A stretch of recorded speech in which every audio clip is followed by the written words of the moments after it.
খালেদা জিয়ার পথ ধরে এই সংবিধানকে আমরা বুড়িগঙ্গায় ফেলে দিতে বাধ্য হব। এই ইলেকশনে ইঞ্জিনিয়ারিং হয়েছে, সামনে ইলেকশনে আপনারা আল্লাহর রাস্তায় ইঞ্জিনিয়ারিং এর চিন্তা করবেন না। কারণ গণতন্ত্র মুখে বলেন, গণতন্ত্র শুধু মুখে বললে হয় না, এটা বাস্তবায়ন করতে হয়। যদি ওই সংবিধান শহীদের বিচার করতে না পারে, শহীদ ওসমান হাদি ভাইয়ের বিচার করতে না পারে, সংস্কার প্রক্রিয়ার মধ্য দিয়ে না দাঁড়াতে পারে, হয়তোবা এই জন্য যারা আমাদেরকে বেশি বেশি সংবিধান দেখানোর চেষ্টা করেন, সেই সময় অনেক গণভবন দেখানোর চেষ্টা করা হয়েছিল, বড় বড় মাফিয়া রত্ন দেখানোর চেষ্টা করা হয়েছিল, সেগুলো আমরা গুনি নাই। এখন নতুন করে তারা আমাদের সংবিধানের সবক দিচ্ছে।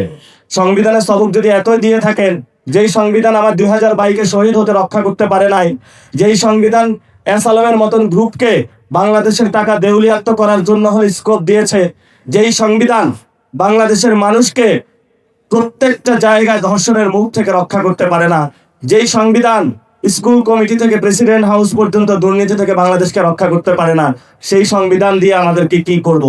এখন সংবিধান নিয়ে কথা বলে আবারই মামলা হামলার তারা হুমকি দিতে পারে।